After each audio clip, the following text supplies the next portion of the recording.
Welcome back to Season 12 of the Neuroscience Meets Social and Emotional Learning podcast, where we connect the science-based evidence behind social and emotional learning and emotional intelligence training for improved well-being, achievement, productivity, and results, using what I saw as the missing link.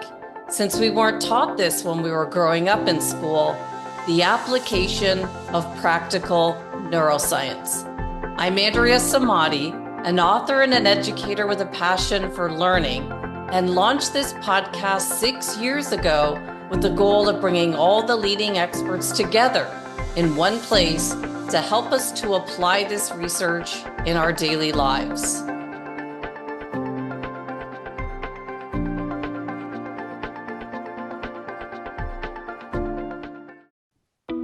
On today's episode number 350, we meet with Dr. David Stevens.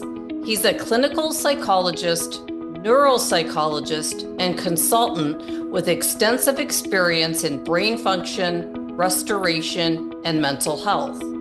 Some quick facts about Dr. Stevens.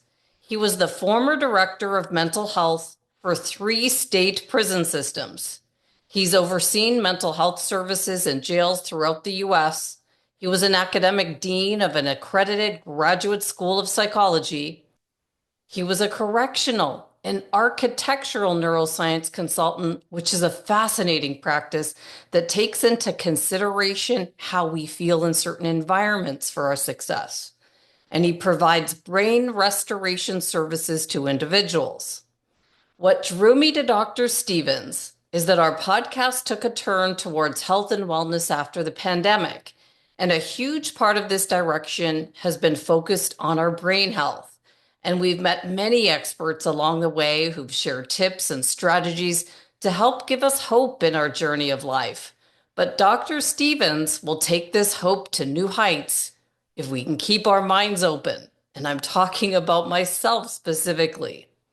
While the front page of his website features the headline Humanity Restored, when I went to the research behind his work, I was taken back a bit.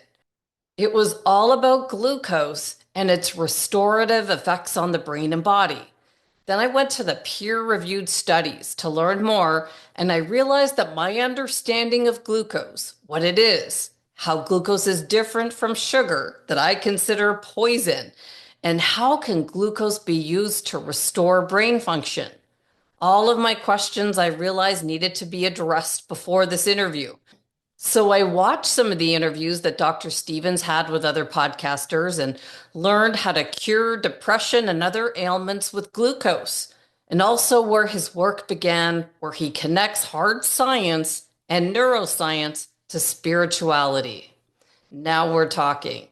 Let's now meet Dr. David Stevens, where I'll ask him to share his work and his research that he felt divinely inspired to share, and see if we can take this new knowledge and understanding to break through our current paradigms, mine specifically, and move towards improved physical, neurological, mental, emotional, and spiritual functions of our brain health.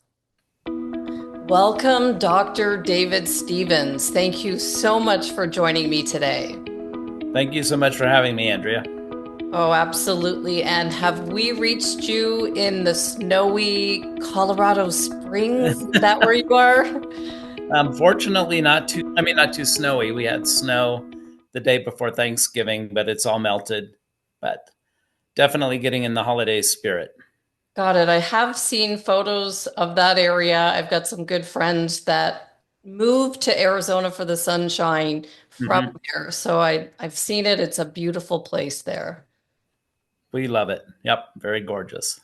Well, I love the spirit in the background here, and it goes right in line with what our conversation's going to dive into today. And Dr. Stevens, before I even get into your research, and you've got a couple of books that you've written and your mission with your work, can we begin with where this journey began for you? And I really want to acknowledge how you feel like you were divinely guided with this work, because I really do think that's important to address right off the bat. Great. Yes. It very much was, I'm a person of faith, and very much, I would say, inspiration from God. So I was in the middle of researching pretty diligently what happened from the moment there was impact to the head. So I was doing pre participation cognitive assessments for kids before they played sports.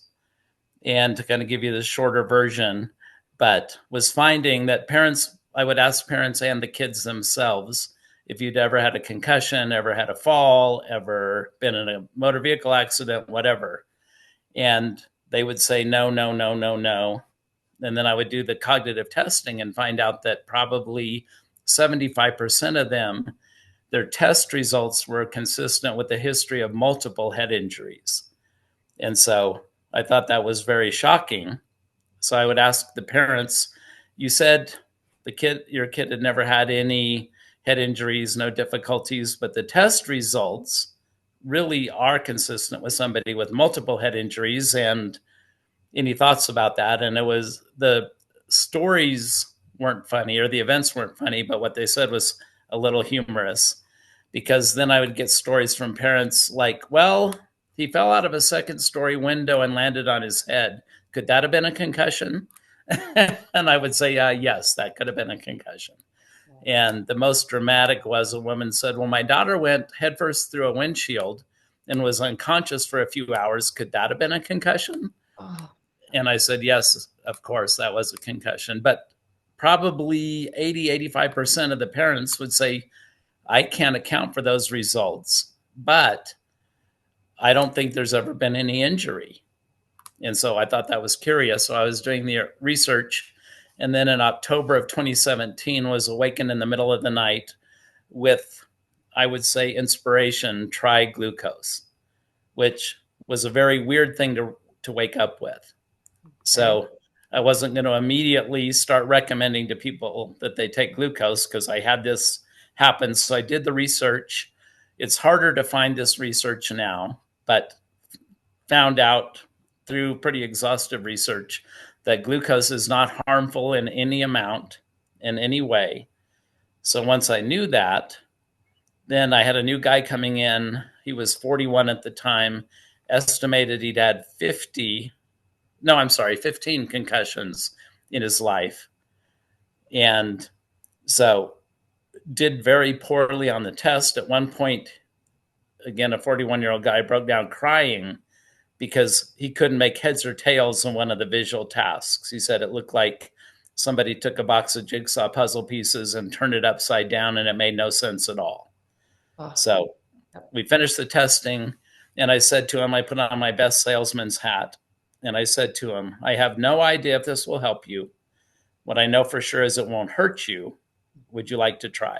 And he said, okay. I had a little vial of 10 glucose tablets and gave him 3 or 4, and he took them, and probably 10 to 15 seconds later turned to his wife and said, you know that pressure that's always in my head? And she said, yeah.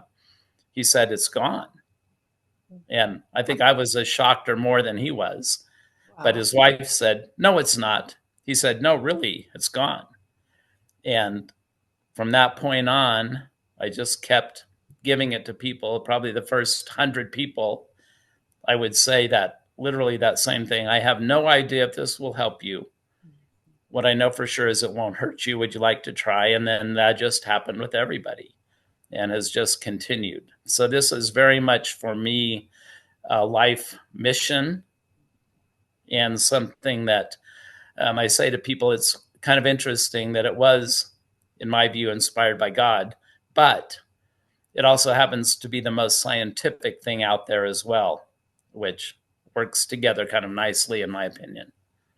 Exactly. There was so much about one of your talks that when I was doing the interview questions, trying to get my head around how I was going to ask you this, because you're talking to someone that thinks sugar is evil and poison. And so I thought, how am I going to do this? And so it for me, I had to just let my shield down and say, there's got to be some science here that I don't understand. Like way back to, back in the day when we wouldn't eat butter. Right, Butter's, right, right. evil, bad for us. And I don't even think twice about putting butter on stuff, but I think about other things that I put in to my body. But can we go to understanding and unpacking glucose and sugar and harmful sugar and the science behind glucose, sucralose, just so that our listeners can get their head around why is she doing a podcast on sugar, glucose Right, for health? It just kind of goes against everything that I personally believe in. So can we sure. go there? Yes. And so glucose is the primary fuel for our bodies and our brains. If our body doesn't have enough glucose, we'll die. If our brains don't have enough glucose, we'll die. And so that's really the starting point. And I talk in the book that I think you said is referenced in the chat, the new book, Restored Hope. I talk in there about what I'm calling restoration science, that when we have the right amount, the required amount of the three primary fuels, water, oxygen, glucose, we will function the way that we're designed to. So full brain, cognitive, emotional, physical function. And so glucose is a very simple compound chemically.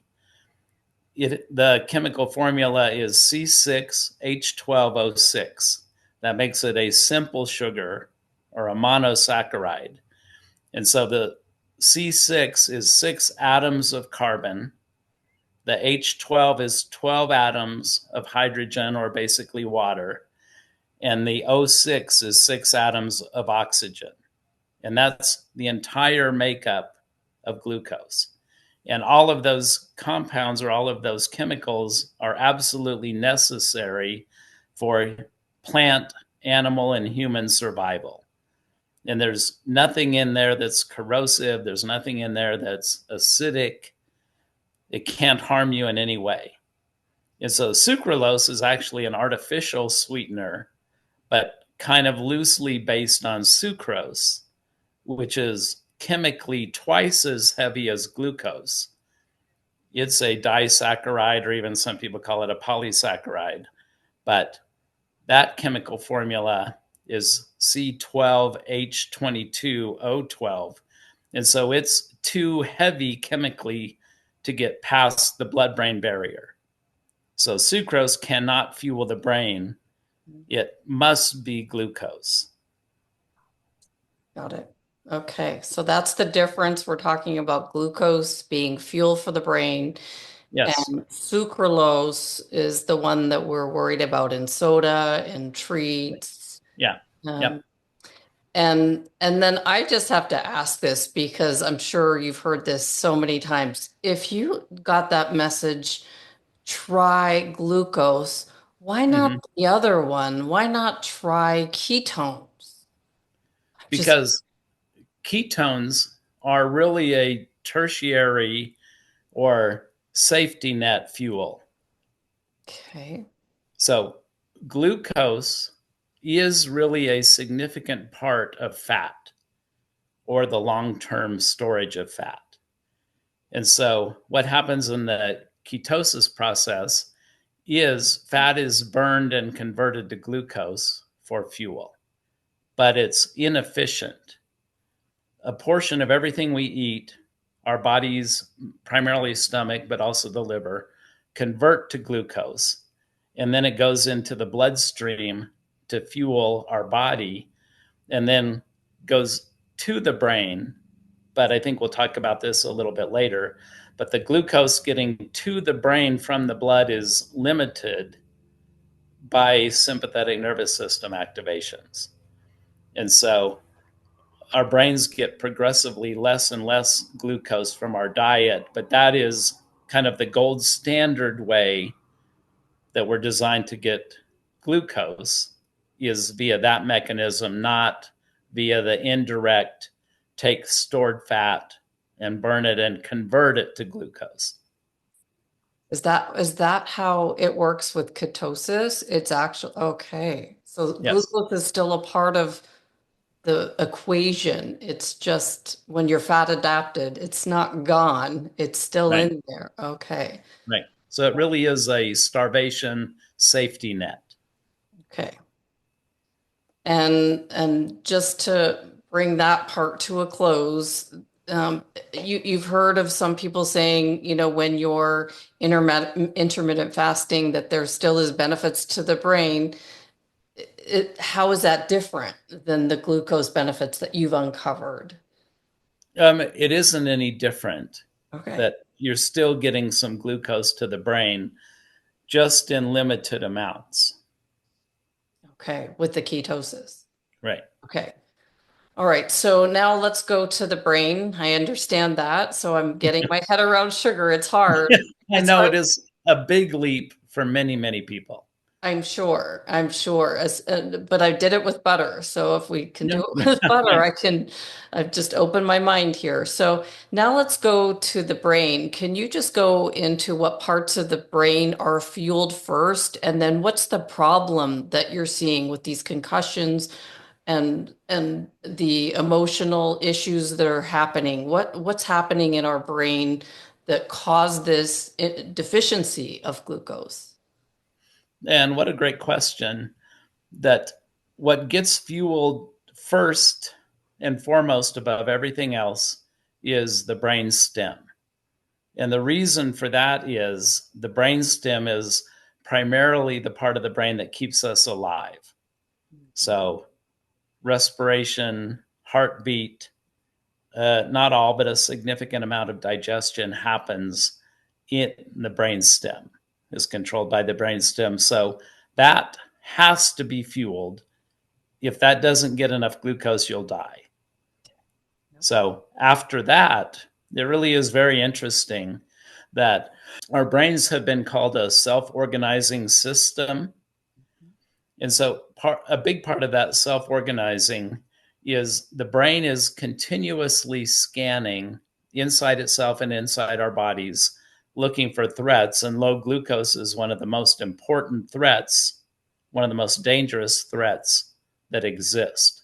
So, the brain is very aware of glucose level.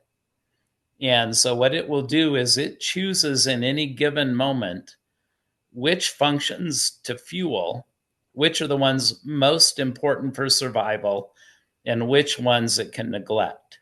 That, of course, you want everything to be fueled, but when there's not enough fuel, then the brain makes choices and it can be different from day to day.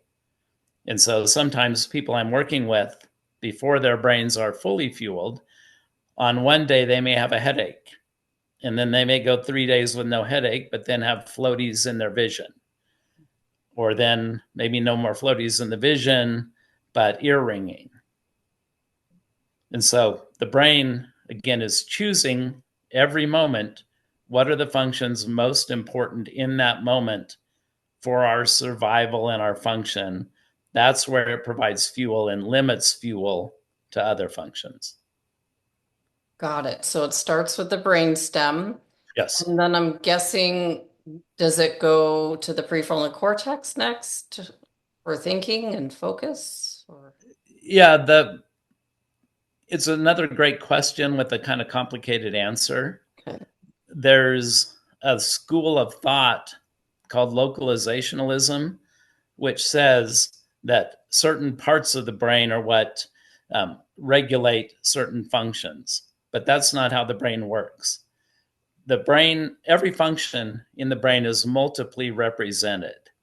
So people will tell you that language is right here, sorry, on the left side of your brain in what's called the temporal lobe, what's called receptive language, meaning us hearing words, and expressive language, meaning us speaking words. But there's language functions here, there's language functions here. So language is multiply represented throughout the brain. So we can't really just say, well, the glucose goes to a specific area for a specific function. It goes to specific functions that are throughout the brain.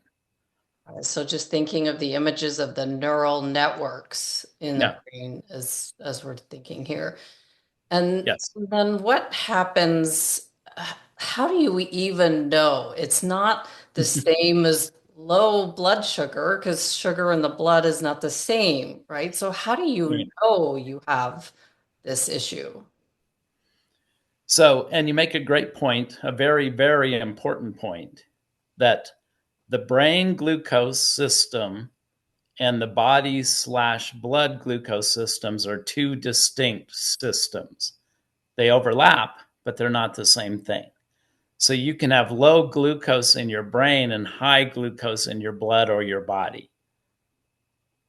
If you have high glucose in your brain, the likelihood is that you'll have high or sufficient glucose in your body and blood, but that isn't always the case.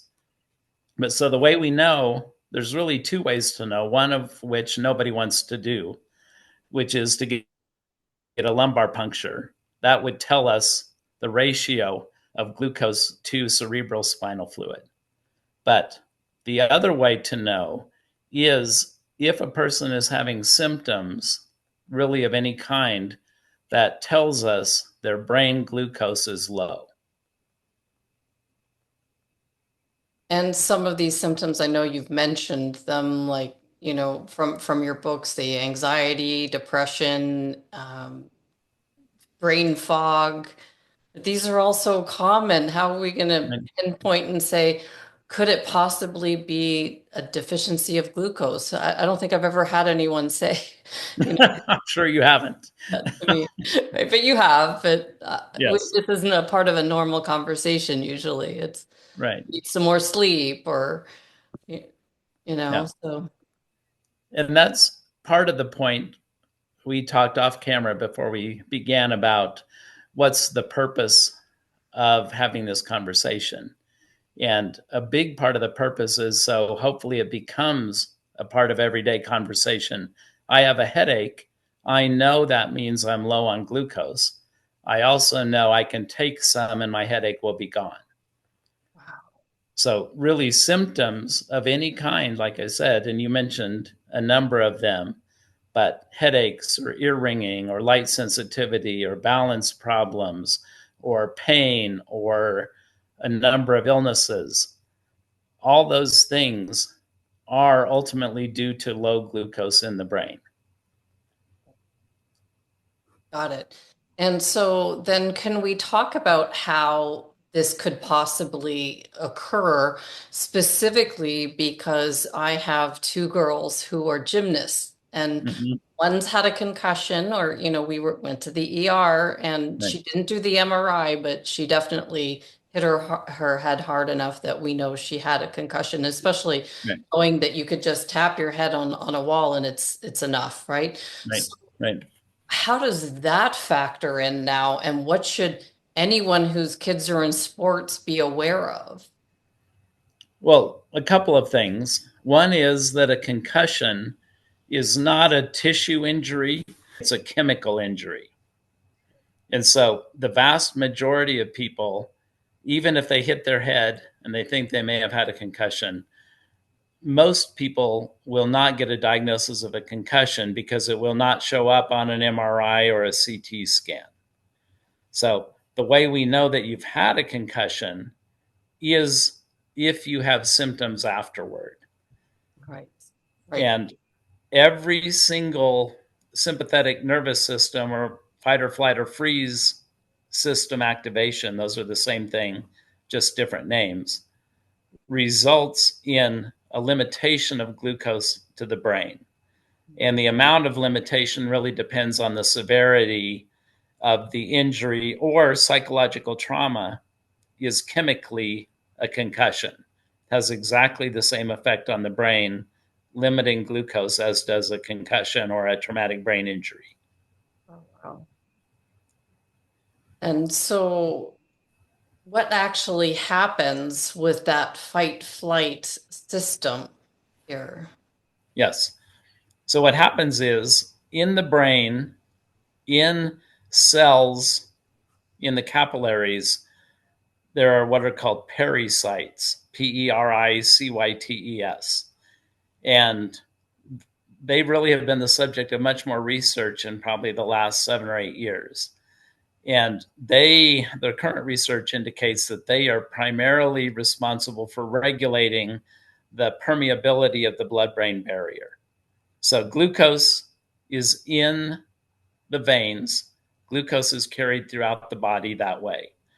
The pericytes are what allow glucose to get past the blood-brain barrier and into the brain. When there's a sympathetic nervous system fight or flight activation, and again, it can be a bump on the head, it can be like your daughters hitting their head in gymnastics, it can be your daughters, if one of them hides in the hall and jumps out and scares the other one, physical abuse, sexual abuse, all those things activate the sympathetic nervous system. When that happens, the brain greatly increases the permeability of the blood-brain barrier through the pericytes. So essentially, all the glucose that's in the blood can get into the brain. And that lasts for about 20 minutes. That if it lasted longer than that, the brain could drain the body of glucose, which would kill you. So obviously that can't happen. So after about 20 minutes, the pericytes tighten up the blood-brain barrier, but not to where it was before the first injury or sympathetic activation, but make it a little less permeable than that to protect the glucose supply in the blood. And then it stays that way until the next sympathetic activation, when the pericytes open up the blood-brain barrier, make it more permeable. Essentially, all the glucose gets to the brain for about 20 minutes. Then the pericytes tighten it up again and tighten it even a little more than it was the last time. So with each new concussive injury, with each new fight or flight activation, the amount of glucose getting to the brain drops every single time. And then when it drops enough, then you begin to have symptoms. And as it continues to drop, those symptoms get worse and worse. That's where they come to you and Right. they find you because they're looking, Yes. nothing's working. Right. Else. And not just, you usually don't see someone like me saying, I'd like to optimize my brain health and try glucose, right? That's not normally the case because I had to have had an injury or symptoms that have shut down my glucose that's naturally going to my brain. Would you say that would be right? Yes, but everybody has symptoms of glucose limitation. They just attribute it to something else. Like you said earlier, if somebody has a headache, often they'll think I'm dehydrated. Yeah. It's not dehydration, it's insufficient glucose. People will think, oh, I can't think of the word that I know. And that's just normal aging. But that's not normal aging. When a brain is fully fueled, that doesn't happen no matter what the age. Yeah. And so, very often, a family member will come to me, and it really varies whether it's a kid or an adult or a grandparent or whomever, but they're having significant difficulties. And like you said, often they've tried multiple other things that haven't worked. So when I have a discussion with the family member I'm seeing, very often a husband or the other parent or whomever is there as well. And they'll say, wait a minute, I have difficulty remembering words sometimes. Maybe I should try this. And so as awareness grows that any symptom that I'm sensitive to light, that indicates your brain is low on glucose. And so people are learning that if I take it, I also get rid of symptoms just like the person who originally came to me. Got it. Got it. This is mind blowing and It right. is. And I'm Yes. sure you hear it all the time. And And when I was first researching this, I was drawn to have you on the show. And then I went to your website and I thought, oh no, how am I going to ask questions on this? Because it was almost like I had to understand it first before I could, Yeah, get my head around it all. And so I ran to all the supplements that I take because I do a lot of podcasts on, optimize your brain with this. right, right, And I was looking for glucose right. in in there, and I don't see it's not anywhere. So, what would you say to that? Is it because the research is still so new? What would you say? Yes, I think that is a big factor. And it was interesting in my doctoral program, I specialized in neuropsychology and had what was the class was called physiological psychology. And in that class, there was literally maybe a paragraph in a textbook about glucose. And what it said is the brain is a glucose hog, that it uses 20 to 40% of all glucose created in the body, even though it weighs maybe 2% or less of the total body weight. And that was it, nothing else about it. Interesting. So people haven't understood. And then all of the fear around diabetes has contributed to anything with sugar has to be bad. Exactly. And Yep. so people will say, oh, well, glucose, isn't that sugar? Yes. Oh, well, then it must be bad. But in fact, it is absolutely necessary for survival and function. Got it. And so after I ran and was looking for glucose just to see, like, is it Right. anywhere? Is it in Yeah. any of these things that I've done podcasts on that I know make me feel good and focused, but it's not. Mm-hmm. And then I thought back to when my youngest was born, she picked up a virus. So, you can't give them any medicine. We Right. had her at the children's hospital and they gave her this tube of something. It was a pink tube. And I remember they opened it and they're like, this is all we can give her and then watch and hope she recovers. And I remember thinking, like, I'm sitting by her side, what is this tube? Right. And, thinking it's like some miracle medicine that's gonna save my daughter from being okay. And they're Right. like, no, they said it's sugar water. Do you think it was glucose It that was without question. oh my Yep. goodness. I just thought that. And Yeah. then they said you can get it over the counter. And I remember thinking when I left there that I'm going to go find these pink vials of Right. magic, whatever it was. And Magic elixir. exactly, because I thought this saved my daughter's life because they Yes. wouldn't give her anything else. They're like, she's too young for anything else. But they had, and I remember them giving the nurse coming in because I stayed up next to her like 24 hours, and they would come in with this little tube, and I remember saving it, going, I'm taking this home with me, whatever this is. Right. So you can buy glucose over the counter, right? It's like a Yes. Yeah. Walmart, Hmm. Walgreens. Yes. And so that was mainly I wanted to make sure I understood that part. So then can we go to the fact that on this podcast I've covered so many different episodes on the damaging effects of sugar Yeah. and mostly because it was my foot doctor. His name was Dr. Jacoby. He wrote a book called Sugar Crush and it was all about reducing inflammation in the body. And he said to me when I was having issues with my feet, he's like, you just gotta stop sugar, get off sugar, stop bananas. And he had me change my diet completely. And I reversed some issues that I had back then. So what should we understand about the fact that getting off sugar is not the same? I know we covered it in the beginning, but it's such a vein in my podcast. I just want to make sure we clarify the difference. Yeah. So the difference between glucose and other sugar. Yes, like why did getting off sugar turn my health around?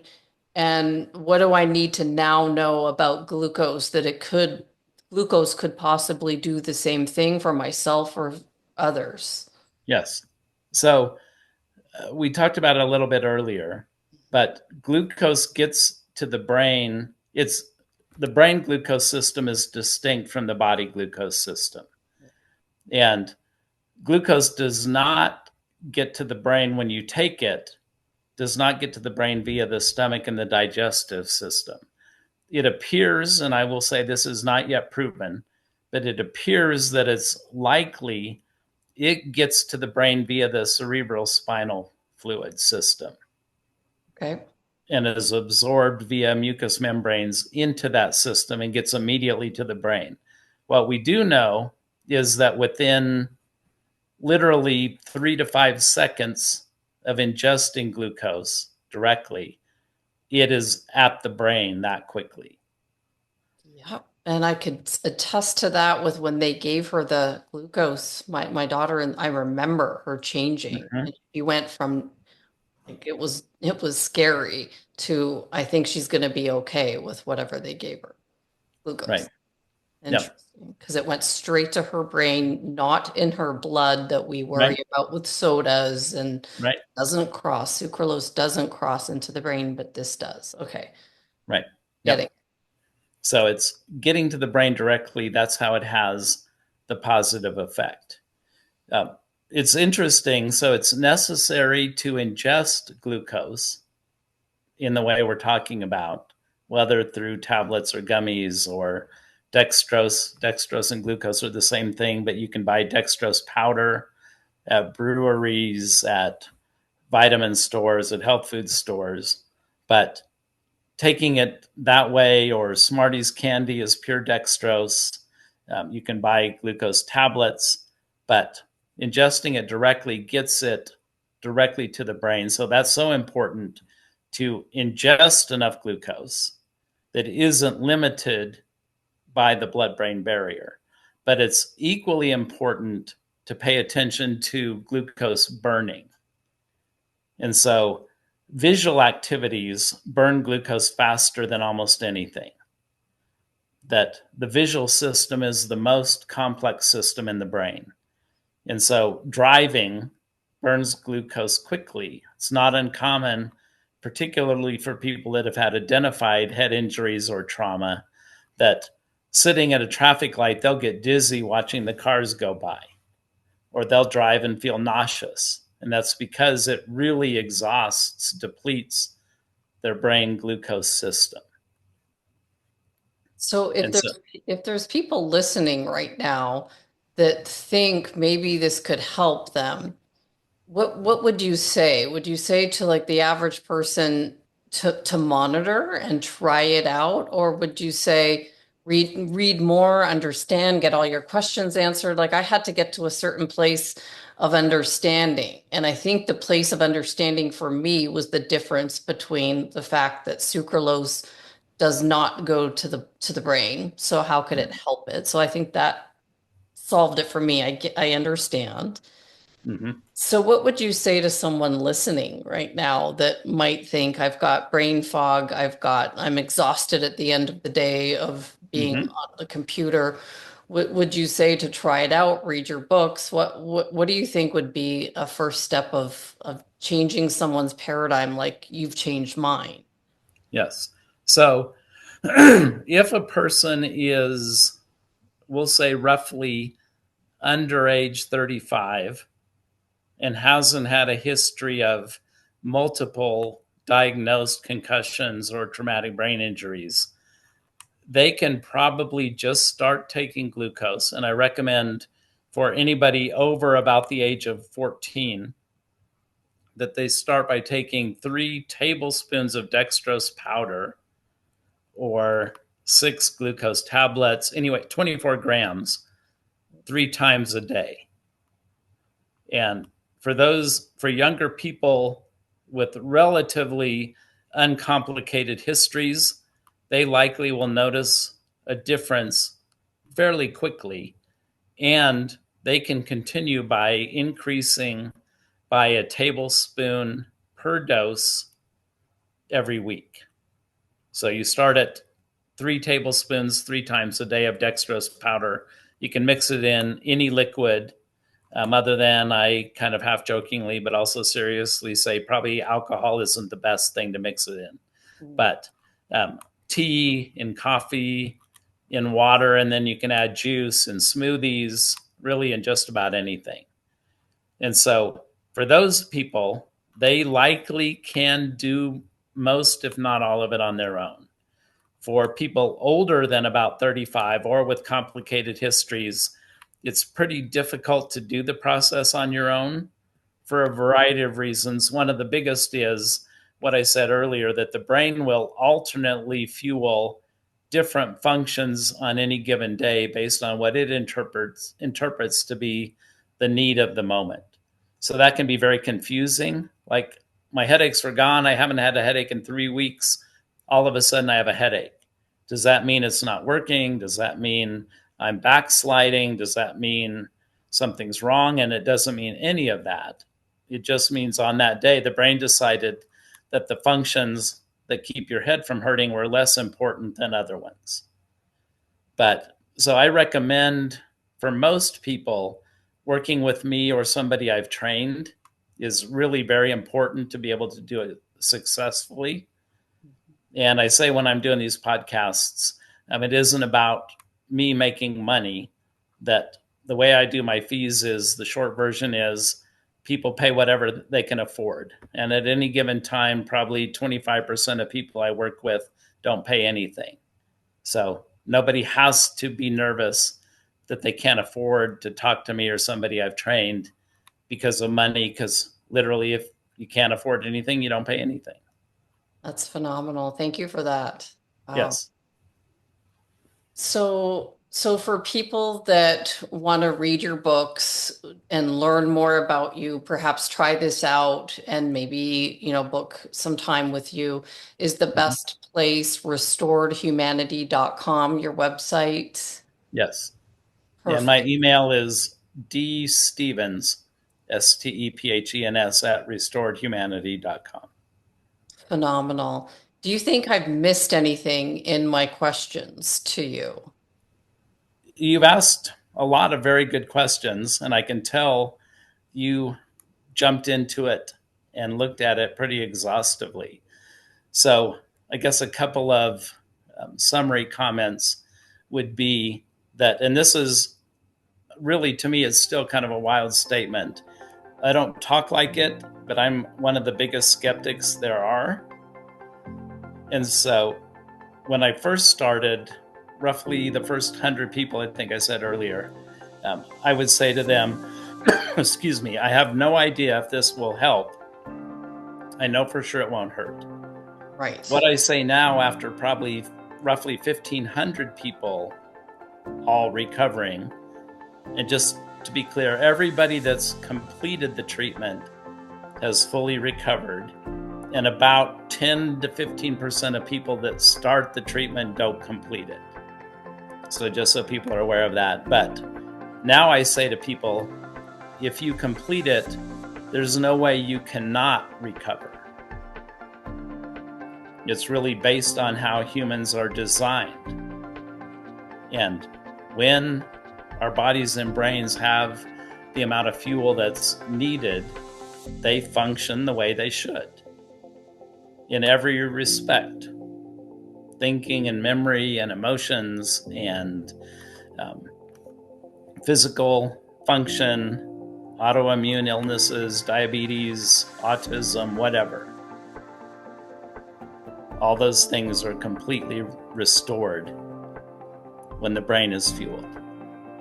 And so that just brings us back to the title of your book and your mission. It's really to restore humanity with this aha moment that you got in the middle of the night to right. The glucose, and that's really been your mission since that happened. And that's phenomenal. It's really been quite a paradigm shift for me, because I didn't know how I was going to get through this.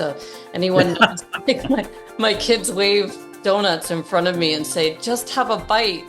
And so at least now I understand. I thought, how am I going to promote this theory, this understanding, if I'm the biggest sugar critic? But right. Sucrose is not glucose. Right. And fructose is not glucose. Fructose is a monosaccharide, but its chemical arrangement means that it is what's called a ketose, meaning it primarily goes to fat storage. Glucose is an aldose, which means it has an active function in your body. But one other thing I wanted to mention, although it looks like maybe you have a question about that. I sort of do, and can I just get it out because it has to do with Sure.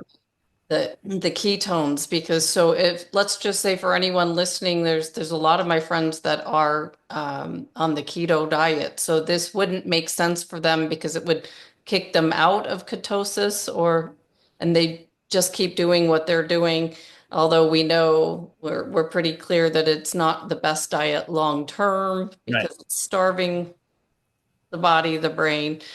But just let them, diets are hard because so They many, are. it's hard to go there, but I'll have some people that will say if I'm, doing the keto, is this for me? And it's not an option. That just keep doing keto and eventually, what would you say to someone doing keto? I would say a couple of things. One is that is a starvation safety net. And even though you may have had some improvement in function, you can't have complete restoration of function because you just don't get enough glucose through the keto diet.